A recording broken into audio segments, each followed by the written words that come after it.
There's an orphanage situated in northern Pennsylvania, in a small town so isolated from the rest of the world that it might as well not exist. Why in God's name anyone decided to put Dawson's Home for Special Children here, I'll never know. But without any other opportunities in life, I'm stuck here until the day I draw my last breath. Don't get me wrong, now that I've been here for well over a decade, I'd never leave. If I can give even a single one of the children a better future in life, this pain will have been well worth it. But the kids they send up here aren't exactly ordinary. They're the ones abandoned on our doorstep, left behind by their families without anyone to care for them. They usually move from orphanage to orphanage, acting in ways their caretakers just can't understand. It's not like they're bad kids, but rather odd. It's a fickle thing to describe beings that don't abide by the laws of science and physics. To most, these kids might sound like mythical beings or just deluded stories told by someone suffering from mental illness. Honestly, that was my first impression as well. But then they showed me Laura, the girl that never aged. She'd been 10 for generations, but even her mind never matured because her memory kept getting wiped on her birthday, leaving her in a perpetual cycle that never ended. Even she wasn't enough to convince me. Next, they showed me Alexander. He was a boy without a face, born flawless skin replacing each feature of his head.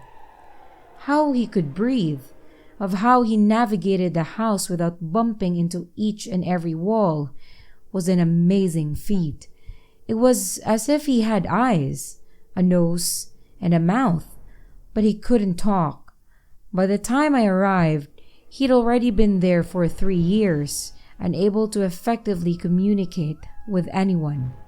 Then, there were less severe cases, like Daniel.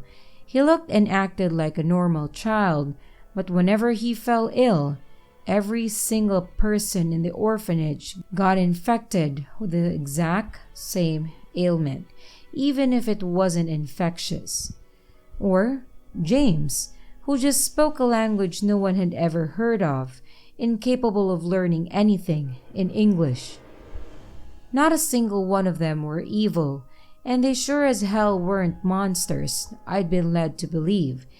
They were just victims of various curses thrust upon them by an uncaring universe. I wanted so desperately to help them, to give them a chance at life, but for each year that passed, they kept dying, either from their own curse or that of others. Those that fell to an early death were quickly replaced by new abandoned children. After my first year at Dawson's Home, I wanted to leave with every fiber of my being. I've tried too hard to help the children, but I just couldn't.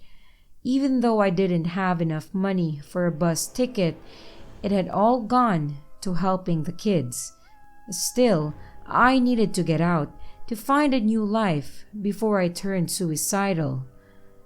But then, I met little Sally. She was the most wonderful girl, a perfectly little child that just happened to wander onto our doorstep. I was the one to find her, standing outside the orphanage in dirty clothes after having wandered the streets for days. Without hesitation, I brought her inside, feeding her and giving her a fresh set of clothes. She was only 6, but she was so extraordinarily thankful, polite, and intelligent well beyond her years. As I put a bowl of hot stew in front of her, she just stared down at it, waiting for permission to start eating. My heart immediately broke once I noticed the hunger in her eyes, but she just sat idly by, waiting for me to tell her that it was all right. Once I gave her the go-ahead, she basically inhaled the bowl, at which point I gave her a second serving. I tried to figure out her name, but she couldn't remember. All she knew was that her parents had called her Little Sally, but where they'd gone, she didn't understand. After she'd finished eating, she just started talking. She never mentioned what happened to her before we found her, but rather about her favorite animals, the climbing tree in her backyard, and the playground near her school. I did my best to decipher the clues, but at her young age, she didn't give me much to go on. It was starting to dawn on me that whoever she belonged to, they might not want her. When I tried to ask about her parents again, she fell silent. She just refused to talk about them, but based on the bruises and malnourished form, we suspected abuse. Despite all that, she was a perfect child, and though we couldn't quite figure out what happened to her, we were happy to have her by our side.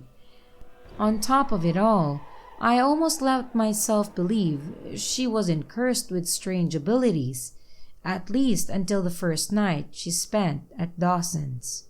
We always give the newcomers a separate room for the first night and to adjust them to the new settings. Sally was no exception, and we fully intended on integrating her into our large family once morning rolled around. She just needed time. As day gave way to night, I led her into her temporary room. The walls inside were filled with drawings from the previous children, each creating their own piece of art on their first day at our place. I explained to Sally that she'd be allowed to draw anything that came to her mind, a useful exercise both for us to figure out how her mind worked, but also one to help her relax. She seemed to like the idea, and with that, I left her alone for the night. That night, I felt a modicum of happiness for the first time in months. I felt like I'd finally had the chance to help someone, to bring them into the real world, a task beyond just keeping them alive. But despite my enthusiasm for a new family member, sleep would not grant me the rest I needed.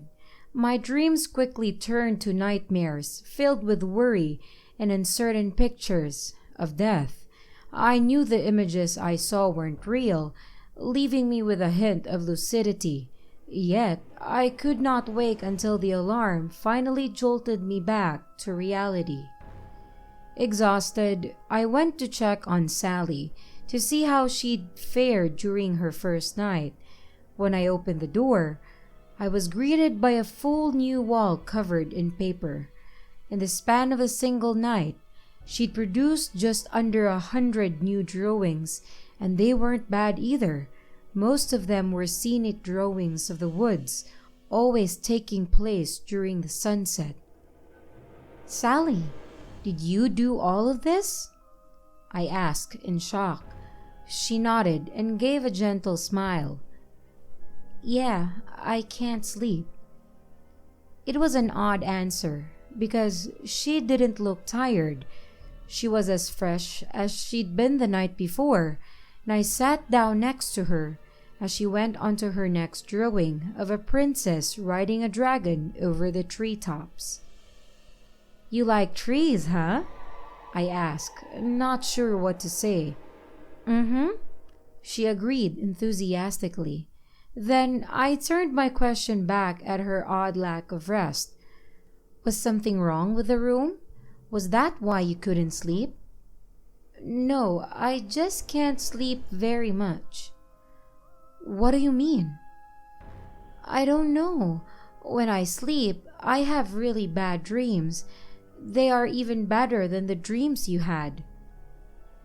I was taken aback by her last statement. "My dreams?" She put her coloring pencils down on the ground. and looked up at me. Her eyes pierced me, and I could sense a hint of pity in them. "You were scared. I saw it." "How did you know that I had bad dreams?" "I always see other people's dreams, but only the bad ones. Then, when I sleep, I have them too." "Nightmares?" She nodded. That's the day we realized just how special Sally truly was. She was the girl that almost never slept, which meant it wasn't a coincidence that she ended up on our doorstep. She was an outcast, abandoned like all the other children, though her curse was minute in comparison to many others. Rather than help her deal with the curse, I wanted to teach her to embrace it, to be proud of who she was. That was a lesson I always tried to teach the others, to accept themselves, or at least the things they didn't choose to be born with. I gave her the talk about her being special, like the other children, which seemed to improve her mood. She was happy, as if she wasn't alone for the first time in her whole life. She hugged me, and together we went to introduce her to the other kids. In the end, Sally didn't need a bed to sleep on, as she could stay awake. Still, we wanted to give her a place that belonged to her among the other kids. They all embraced her with open arms and went on to show her the different places in the building. She quickly became one of us. Every now and then, she'd come running to me when the other kids were having nightmares. They scared her, but she was always more concerned about them. She wanted me to help comfort them, to let them know that they weren't alone in their bad dreams. It became a part of my daily routine, one I came to appreciate. Sally would let me know about others' nightmares, and I'd come to the rescue. Things were going well, but as all things eventually must, the good times came to an end. About 1 year after Sally came to us, I found her unconscious on the ground. It was the first time I'd seen her so still, as if all her energy had left her tiny body, and it terrified me beyond words. She didn't seem wounded or anything, and she was definitely breathing, albeit a tad erratically. In a way, it looked as if she was dreaming, running away from something terrible. I picked her up in my arms and carried her to the nursing station as we waited a doctor. The orphanage was too far out in the countryside for an ambulance to reach us, which meant we didn't have much in terms of help, apart from the single local doctor. Once I put her safely down in bed, she started wriggling around and mumbled something about Daniel needing help. As she spoke those words, I heard multiple horrified screams emerging from the playroom. The staff rushed towards the scream to find Daniel getting fused with the wall. His entire body had gotten entangled in the concrete surrounding him, and we could hear his bones crack under the immense weight. He screamed in agony, but trying to pull him out provoked a futile task, and all we could do was stare as he sunk deeper into the wall. "A sledgehammer!" I yelled as I held onto his arm. One of the staff ran out of the room, heading towards the basement where the tools were kept. All the while, Daniel's bones kept cracking, and his organs were turning to mush within the concrete. And by the time they brought the sledgehammer back, his chest had been beyond destroyed, making it impossible for him to breathe. He died inside that wall in agony, and never understanding why his life had to end. It wasn't until we dug his body out that we saw the true extent of the damage. He had become a mangled bag of meat without the faintest hope of survival, and none of us understood what had just happened. We were just lucky the damage hadn't affected us in the same way his diseases had. As they cleaned up the blood and crushed chunks of flesh, I went to check on Sally, who had woken up again and was crying. "I'm sorry. I'm so sorry. I didn't mean to fall asleep. I killed Daniel," she cried. I tried to comfort her, but she wouldn't have it. "It wasn't your fault, Sally," I said, though I didn't fully believe it. I saw the wall smash him. I dreamt it." "You dreamed about Daniel?" I asked. She nodded. "What did you see?" Then she went on to explain the dream in excruciating detail, each matching the manner of Daniel's death. And that was it. The innocent girl I'd known for the past year was gone, and the true nature of her curse had been revealed. I gave her a hug and told her that it wasn't her fault. Of course, I meant it, because she couldn't control her dreams. Still, it had been her. We decided not to tell the other kids about what had happened, but even then, they realized something about Sally had changed. Her previous happy persona had vanished, only to be replaced by something colder, more distant, and broken. The next year was spent mostly trying to figure out how Sally's ability worked, a hard task for someone who we'd only seen sleep a single time. During that time, I also tried to pry deeper into her past. It took a while, but with the little details she shared, I could sort of create a picture of what had happened prior to her arrival at our home. She had been sitting in the back seat of her parents' car as she suddenly drifted off. Then she simply dreamt that her parents never existed, and with that, she woke up alone on the side of the road in the middle of nowhere. "I don't want to fall asleep, but it happens anyway," Sally would say. It would take another year before she started hanging out with the other children. It was around that time of her 8th birthday, and she was playing hide and seek with Alexander. He was oddly good at the game, at least for a kid with no face, but on the 6th or so round, Sally never came to look for him. Once it became apparent that Alex would never be found, he decided to go look for Sally himself, only to find her fast asleep in the corner he'd left her. As we figured out what had happened, we started escorting the children into the bomb shelter in the basement, figuring we should get everyone as far away from Sally as possible. Then, as we shut the door, it simply vanished from existence, replaced by a concrete wall that wouldn't yield. We were trapped and no way out in the dim basement. Then the lights went out as well, and we were plunged into darkness. There was a flashlight in one of the closets, but it hardly helped illuminate the room. It was simply too old, and the batteries were close to death. And we were all standing around in horrified silence, and I was just praying that Sally would wake up before someone died. After a few minutes, the ground started feeling wet. I shined the light down at the ground, only to realize it had turned crimson red.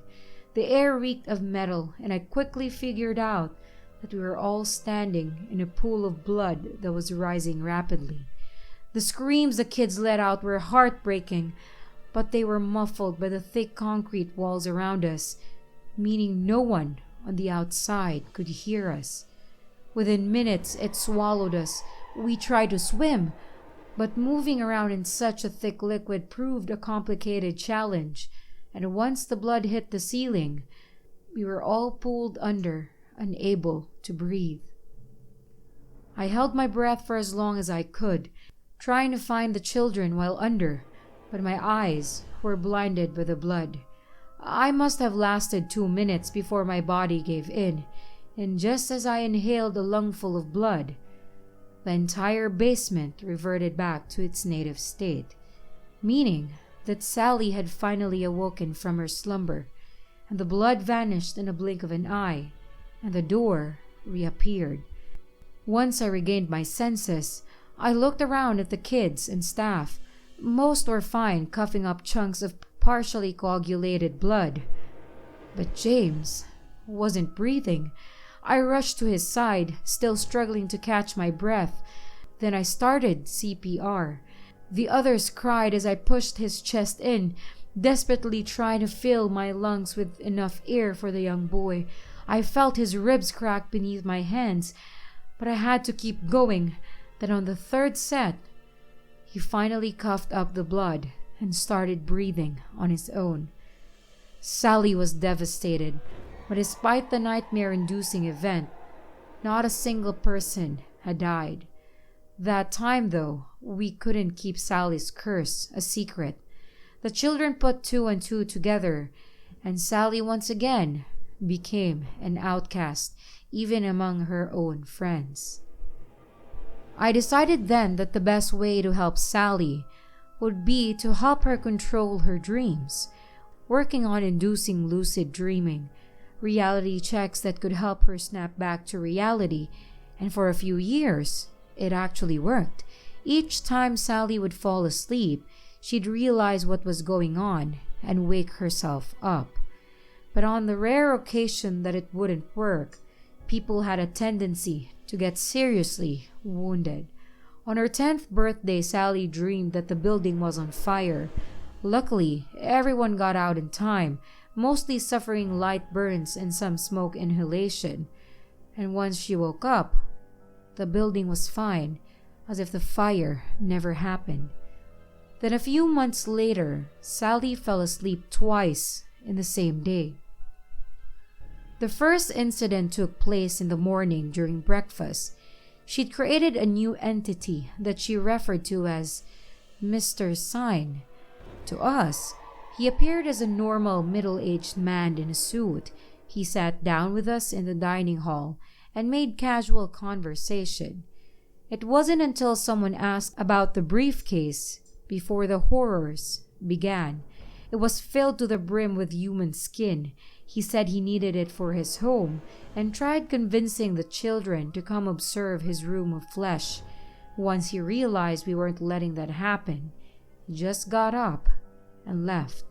Sally woke up from that dream relatively quickly, but she'd fell asleep again that very afternoon. That time, we just caught a glimpse of Mr. Sign walking down the hallway, blood dripping from his briefcase filled with skin. But he'd come from the kitchen, where we found Mrs. Ingridson lying on the floor.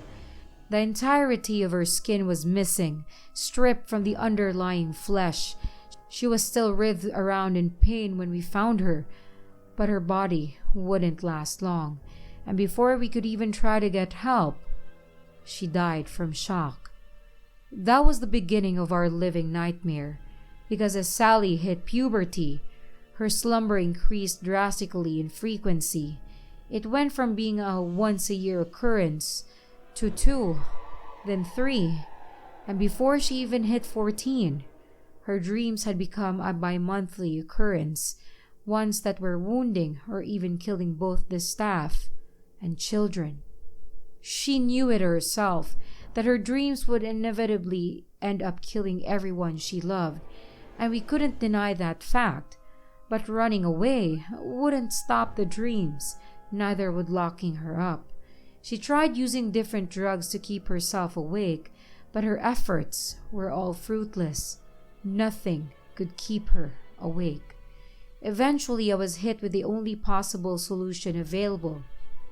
The only thing that could end Sally's hail of nightmares was death itself. It wasn't like the thought hadn't struck me before, but I'd forced it so deep in the darkest corner of my mind that I'd never truly considered it. To save everyone else, we had to kill Sally. Since I was the closest to her, I was chosen to do the deed. Our doctor aided me in choosing the most humane way of ending her life. He gave me an injection, and I could only assume held morphine, but he promised it would be a painless death. And with that, I will lull her into an eternal slumber. I chose a Saturday to end her life. She'd asked me to take her out of town for the day, just the two of us, to her favorite hiking spot out in the countryside. It was a beautiful place, filled with endless fields, only bordered by vast forest. I'd brought a picnic basket full of her favorite treats, and a final meal to end her existence among us. After we'd eaten, I told her what needed to be done, and I didn't want it to be a surprise, and I needed her to know that it wasn't her fault. But she didn't even seem surprised. In fact, she almost seemed relieved that no one else would suffer as a result of her curse. That's why she'd asked me to take her out to the fields, because she wanted one final moment of happiness, just to pretend that everything would be fine. She'd considered ending her own life on numerous occasions, but couldn't find the strength to do it. We just sat there for hours and just talked, made plans for a future she'd never have, and joked about the good memories that still lingered from the past. "I'm sorry," she mumbled. "It wasn't your fault, Sally. Your dreams might leak into reality, but that wasn't your choice. Life is not a balanced scale between good and evil. It's a chaotic mess filled with random events, and you just got the short end of the stick. But that doesn't make you any less of a person." "I just wish I knew why. What was the meaning of all this pain?" "I don't know." With these words, Sally fell asleep on my shoulder. I pulled out the syringe, ready to strike before her nightmares could end me. Tears were welling up in my eyes, and my hands trembled as I pointed it at her neck. But despite her slumber, the world around me didn't change. There were no horrors pouring out from her unconscious mind, nor any evil presence in the vicinity. That's when I realized that Sally hadn't just fallen asleep. She'd actually stopped breathing. I let her down on the ground easily and checked her pulse. She was dead. She'd taken her last breath before passing over to the other side, just like that. Whether she dreamed about her own demise or if it was a random stroke that finally ended her, I will never know. I gave her a funeral in the forest as she requested, dug her body deep underground so she could rest peacefully among the trees. I failed Sally like I've failed so many of the children at the orphanage before. But I keep trying, because if I just save a single person, it will have been worth it.